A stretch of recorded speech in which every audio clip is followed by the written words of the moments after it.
we make things. We use our hands, minds, and machines to build, to fix, to improve. We're known as do-it-yourselfers, home improvement fans, fix-it fanatics, inventors. At our core, though, we're all makers. So let's jump in and make something.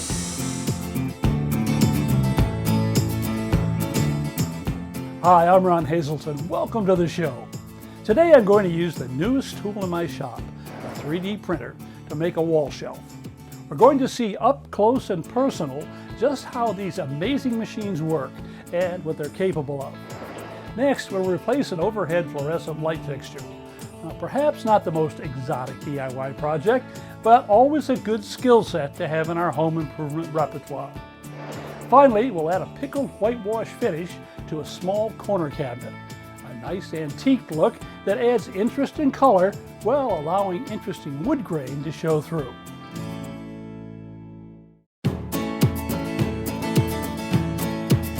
My daughter has asked me for a special display shelf for her ever-growing doll collection here. Now, there are a number of ways that I could do this, but for this project, I'm going to take a very special approach. I'm going to be using the newest tool in my workshop, a 3D printer, this one from MakerBot. 3D printers like the one I'm going to use create objects by precisely depositing layers of melted plastic, one on top of another.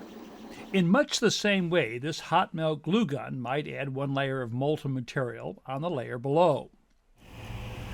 Now, this is the raw material that the 3D printer is going to be using. It's a plastic filament. The filament comes preloaded on spools in a wide variety of colors. The spool is set into the 3D printer, and the filament is fed through a guide and into the print head.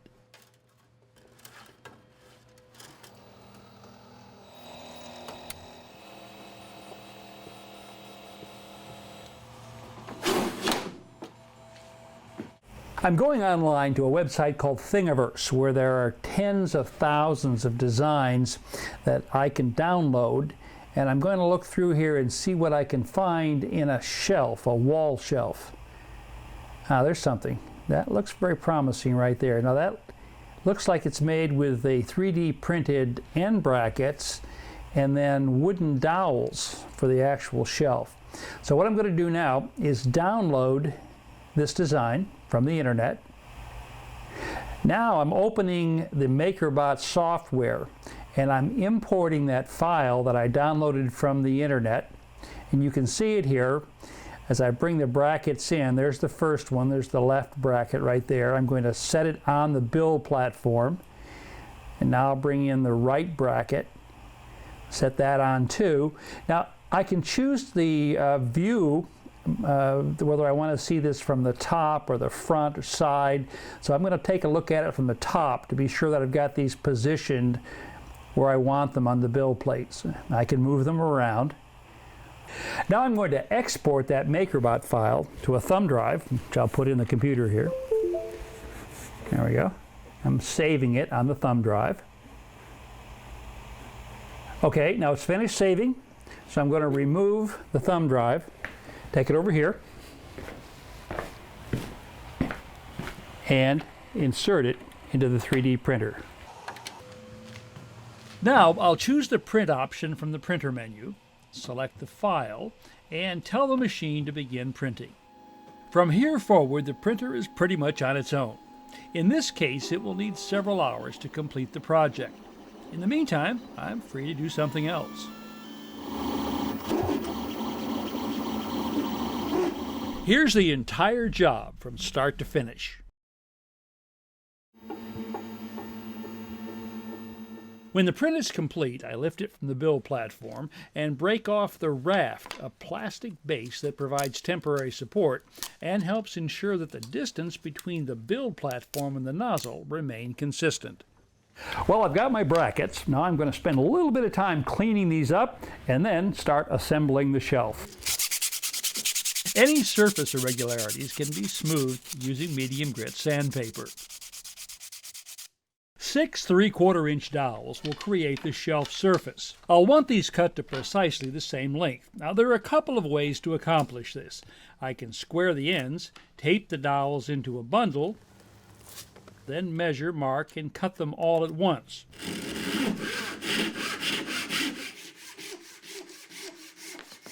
Or I can get the same result with my power miter saw by attaching a temporary stop and cutting each dowel individually.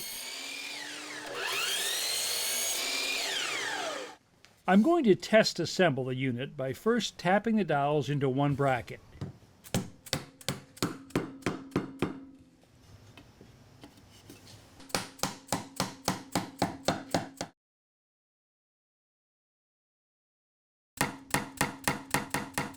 Once they're all in place, I set the second bracket on top and gently tap it into position.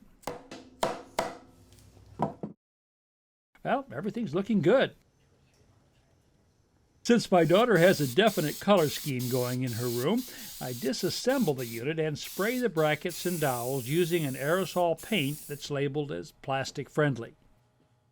The brackets were printed with the mounting holes incorporated into the design.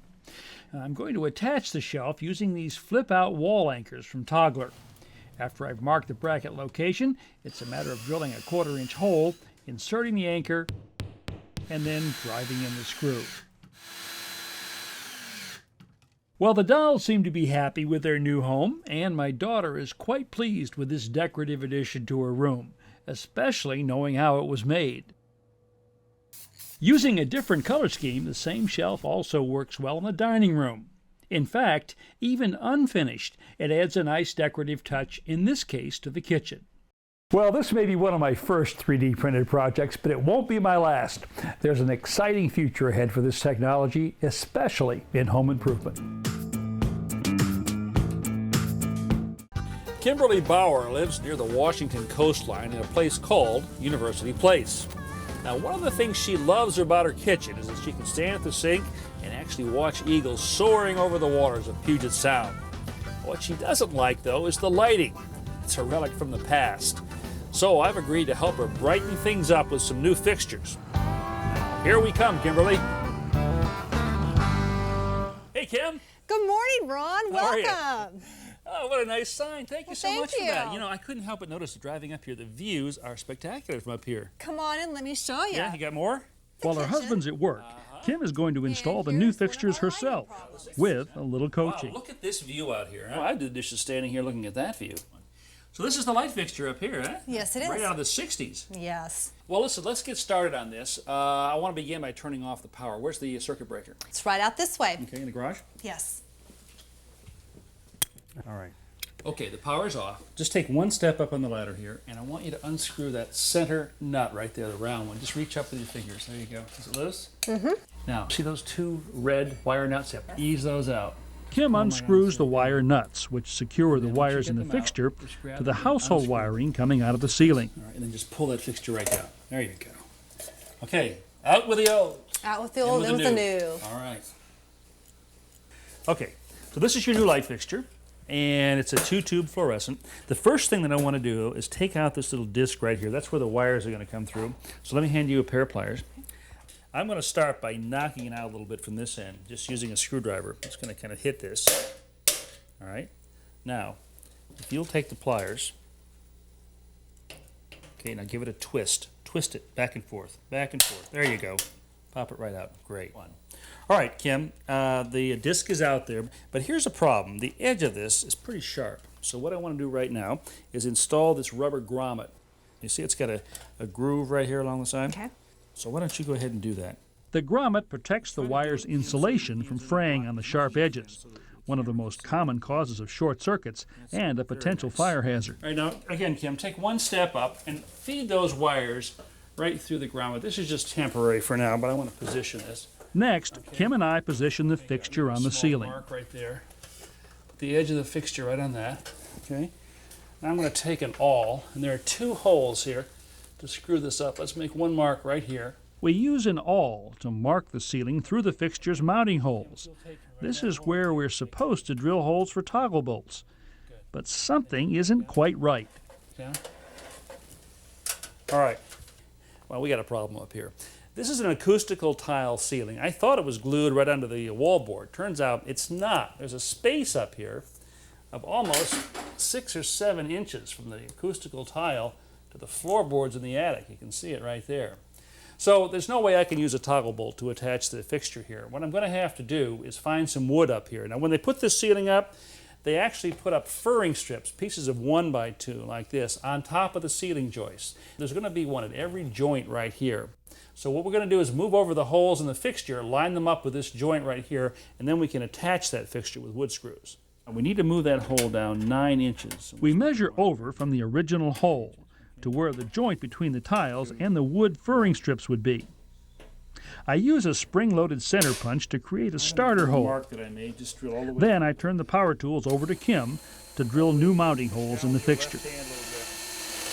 Finally, we're ready to attach the fixture to the furring strips. Over there, on that mark again. I'll drill the first screw in and then give Kim a shot. I'll hold this for you. Now it's time to do some wiring. We have to reconnect the fixture wires to the wires coming out of the ceiling. So Kim, the wiring in this is pretty simple. We've got a black wire and a white wire. We just want to twist together the wires of a light color. Now these two, we'll start with these 2 white ones right here. Now if you'll take one of those wire nuts, there you go. Watching Kim work, I just couldn't help but ask about her nail polish. That is Husky Purple.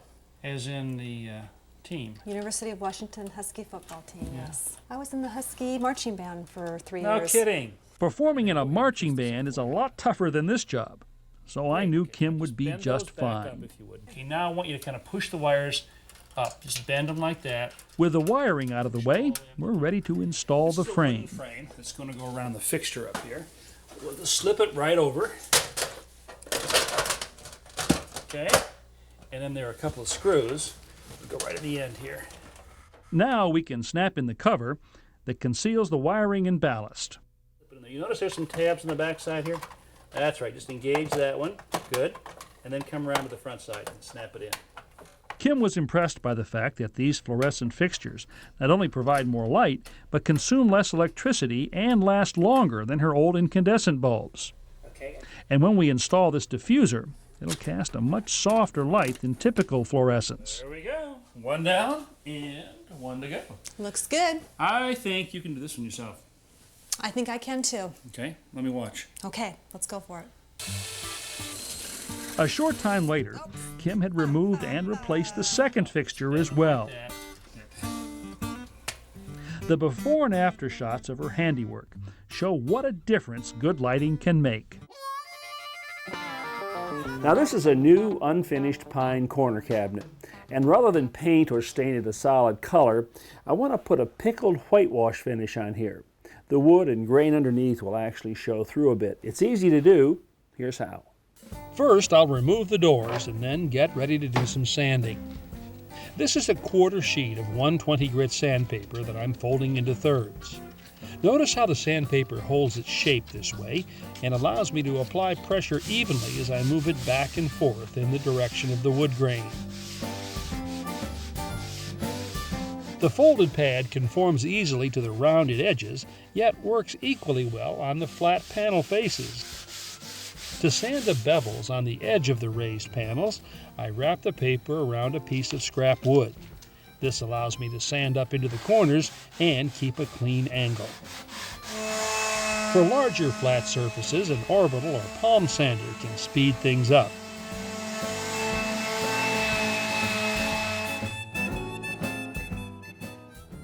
Now I'm going to be staining this piece and not painting it. And sometimes when you stain a soft wood like this pine, the finish can appear blotchy. Now to avoid that, I'm going to condition the wood beforehand with something called a pre-stain. This is a water-based product that needs to be stirred thoroughly. I apply the pre-stain with a brush intended for water-based or latex paints. The pre-stain doesn't really change the appearance of the wood, but it will help ensure that any stains I put on from here forward look their very best. After about a half hour, the surface is ready for a light sanding with 120 grit paper. This is an important step because the pre-stain, like any water-based material, tends to raise and stiffen the grain, which the sandpaper will cut off cleanly. This is a whitewash pickling stain designed to impart color to the wood but not obscure the grain and character. It produces a less formal country appearance, but at the same time looks sophisticated. I apply the pickling stain with a brush. Then, using a piece of cotton cloth folded into a pad, I wipe the surface, always moving in the direction of the grain. The greater the pressure I apply, the more of the stain I remove, and the more of the wood below shows through.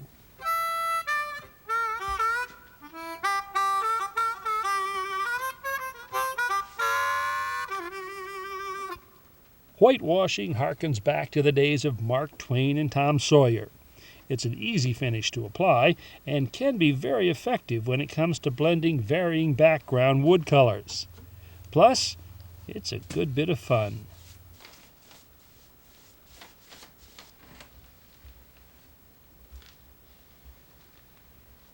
Now this is the top coat that I'm going to use on this project. It's a clear, water-based polyacrylic. It looks milky now, but it will dry clear. I've chosen this for a couple of reasons. First of all, the pickling stain that we put on here is water-based, and so is the top coat, so they're in the same family. And also, this polyacrylic will not yellow over time, and that's important when I'm putting it on top of a light finish like this. I want it to stay clear and not yellow. This is a brush made especially for water-based or latex paints. Very good quality, which is important in putting down a clear finish. See how nicely these bristles are tapered right here at the ends? And they're well fastened into this metal ferrule so that they won't come out and deposit themselves in the new finish. I'm going to pour the polyacrylic into a clean 1-quart container to make it easier to load the brush. I'll apply the coating with long, smooth strokes, following the direction of the grain wherever I can. On larger surfaces like this top, I almost always finish with long, overlapping strokes, a process painters call striking off. Now I've put these blocks under the cabinet so that when I get down here to apply the finish to the bottom, it won't run off and stick to the paper underneath. The first coat needs about 4 hours to dry. Then I give the surface a final sanding with 220 grit paper.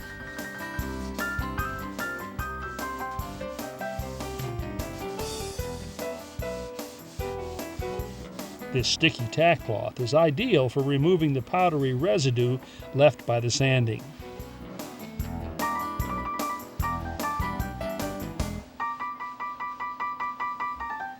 Now it's time for the second, and in this case final, coat of polyacrylic.